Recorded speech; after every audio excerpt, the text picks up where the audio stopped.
Assalamualaikum warahmatullahi wabarakatuh. Alhamdulillahilladzi qala fi kitabil karim a'udzu billahi minasyaitonir rajim. Bismillahirrahmanirrahim.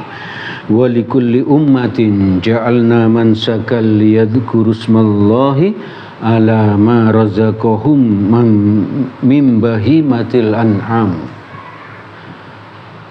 Asyhadu an la ilaha illallah wahdahu la syarikalah wa asyhadu anna Muhammadan abduhu wa rasuluh la nabiyya ba'dah. Allahumma shalli ala Muhammad wa ala alihi wa ashabihi wa man tabi'ahum bi ihsanin ila yaumiddin. Jamaah majelis taklim yang dirahmati oleh Allah, mari kita senantiasa terus bersyukur kepada Allah karena Allah telah memberikan nikmatnya yang sangat banyak kepada kita. Nikmat sehat, nikmat waktu luang, dan banyak lagi nikmat yang telah diberikan Allah kepada kita. Alhamdulillah, Allah menolong kita sehingga kita bisa mensyukuri nikmat-nikmat itu yang telah diberikan Allah itu kepada kita. Jemaah yang dirahmati oleh Allah, bentuk syukur kita itu kepada Allah bisa juga dinyatakan dalam bentuk apa? Kita berkorban. Kita berkorban. Banyak lagi ya cara berkorban atau cara bersyukur itu. Salah satunya adalah dengan cara berkorban. Berkorban itu menyembelih seekor kambing atau sapi atau onta. Yang dilaksanakan di tanggal 10 bulan Zulhijjah atau di hari-hari tasyrik tanggal 11, 12 dan 13 ya. Itu kita berkorban. Nah, dari mana dalilnya bahwa berkorban itu merupakan salah satu bentuk syukur kita? Seperti di Quran surat Al-Hajj surat ke-22 ayat 34 yang saya baca tadi pada pembuka. Sekarang kita baca artinya. Dan bagi tiap-tiap umat telah kami syariatkan penyembelihan kurban supaya mereka bersyukur. Nah ini, supaya mereka bersyukur dengan menyebut nama Allah atas apa yang Allah karuniakan kepada mereka berupa binatang-binatang ternak, berupa harta dan lain sebagainya ya. Dan lain sebagainya.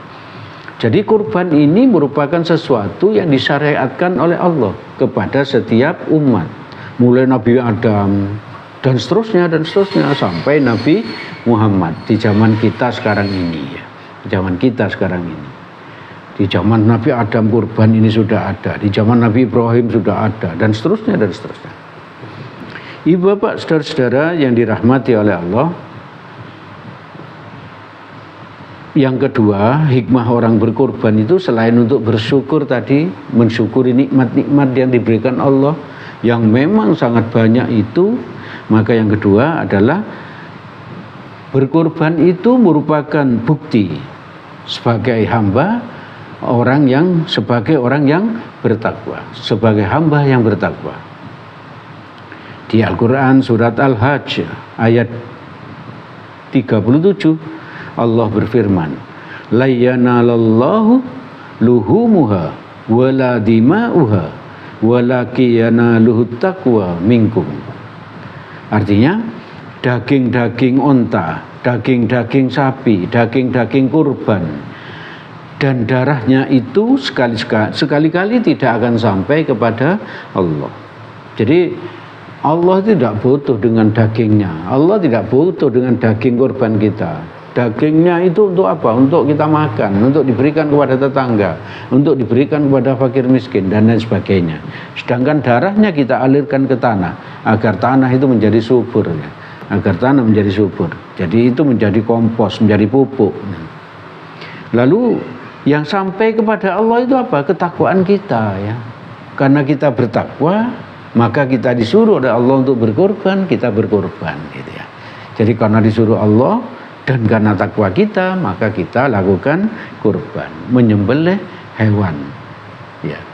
Jadi bukan karena kita ingin mempersembahkan dagingnya kepada Allah seperti yang dilakukan orang-orang kuno itu ya, untuk mengusir dewa, roh-roh jahat, maka apa? Dilakukan persembahan. Ya. Tidak seperti itu. Ya. Kalau di Islam disembelih, maka apa? Takwa kita karena menuruti perintah Allah itu yang sampai. Tapi yang daging-dagingnya kita makan, kita berikan ke tetangga agar dimakan dan lain sebagainya, dan lain sebagainya. Ibu bapak, saudara-saudara yang dirahmati oleh Allah, maka kalau kita berkorban dan karena kita bertakwa, maka apa balasannya yang diberikan Allah? Di Quran surat At-Tolak ayat 2 bagian akhir dan ketiga bagian awal, Allah berfirman, wa a'udzubillahi minasyaitonirrajim, wa may yattaqillahu yaj'al lahu makhraja wa yarzuqhu min haitsu la yahtasib. Barang siapa bertakwa kepada Allah, niscaya dia akan mengadakan bagimu jalan keluar. Jadi kalau kita melakukan kurban karena bertakwa kepada Allah, maka Allah akan membalas korban kita dengan cara apa? Memberi jalan keluar terhadap persoalan-persoalan yang kita hadapi. Lalu lanjutannya, wa yarzuqhu min haitsu la yahtasib, dan memberimu rezeki dari arah yang tiada disangka-sangka. Rezeki itu kan ada yang berupa gaji, itu biasa, rezeki biasa yang kita sudah duga sebelumnya. Karena kita akan dapat gaji setiap tanggal sekian, berarti kan kita sudah tahu kalau kita akan dapat gaji. Tapi yang dijanjikan Allah ini, kalau kita berkorban karena takwa, maka Allah akan membalas, memberi rezeki dari tempat tak terduga. Dari mana-mana tak terduga itu. Dari mana? Terserah Allah ya. Terserah Allah. Allah Maha Kuasa. Allah Maha Pemberi rezeki. Kita harus yakin itu ya. Tidak boleh kita meragukan sedikit pun, karena Allah yang berjanji. Di Quran surat At-Tolak ayat kedua bagian akhir dan ayat ketiga bagian awal. Nanti dilihat lagi ayatnya ya. Lalu hikmah kurban yang ketiga yang bisa kita sampaikan pada kesempatan ini, mendapatkan ampunan Allah. Jadi orang berkorban itu mendapatkan ampunan dari Allah. Di samping yang pertama tadi, korban untuk sebagai rasa syukur kita, yang kedua sebagai wujud takwa kita, dan yang ketiga orang berkorban itu akan mendapatkan ampunan dari Allah. Maka mayuk kita berkorban. Di dalam hadis riwayat Abu Daud dan Tirmizi dari Abu Sa'id Al-Hudri, Nabi bersabda, saya baca artinya, berdirilah wahai Fatimah. Fatimah itu putrinya Nabi ya. Waktu pelaksanaan kurban itu loh. Waktu pelaksanaan kurban, Nabi mendatangi Fatimah, lalu Nabi bersabda, berdirilah wahai Fatimah untuk kurbanmu dan saksikanlah, sesungguhnya tetesan darah yang pertama bisa mengampuni dosamu yang telah lalu.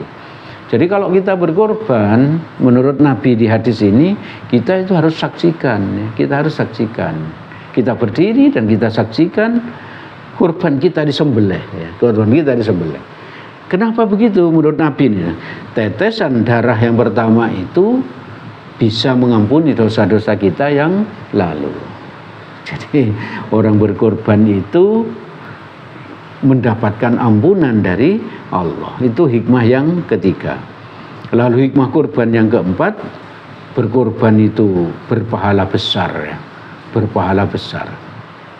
Hadis riwayat Ahmad dan Ibnu Majah, Nabi bersabda, pada setiap lembar bulunya itu kita memperoleh suatu kebaikan.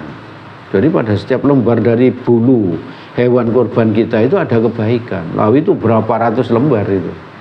Berarti apa? Orang berkorban itu mendapatkan pahala yang besar. Jadi ibu bapak, saudara-saudara yang dirahmati oleh Allah, karena kebaikan atau keuntungan orang berkorban sangat banyak. Yang pada kesempatan sekarang ini saya ambil beberapa saja. Yang pertama tadi sebagai rasa syukur. Yang kedua itu kita akan mendapatkan ampunan dari Allah. Dan yang ketiga mendapatkan pahala yang besar. Yang keempat sebagai wujud bahwa kita itu bertakwa kepada Allah. Kalau kita bertakwa kepada Allah, maka kita akan mendapatkan jalan keluar dan mendapatkan rezeki dari tempat yang tak terduga. Oleh karena itu, mari kita berusaha agar kita bisa berkorban setiap tahun. Bukan satu kali dalam hidup, bukan ya. Tapi mari kita berusaha setiap tahun berkorban. Kalau perlu lebih dari satu, kalau perlu lebih besar dari korban kita tahun sebelumnya. Kalau memungkinkan ya. Jadi bukan sekarang sudah kurban, tahun depannya lagi enggak. Kenapa? Karena saya sudah berkorban, bukan seperti itu. Tapi kita kurban, tahun ini kurban, tahun depan kurban, tahun depannya lagi kurban, dan seterusnya dan seterusnya.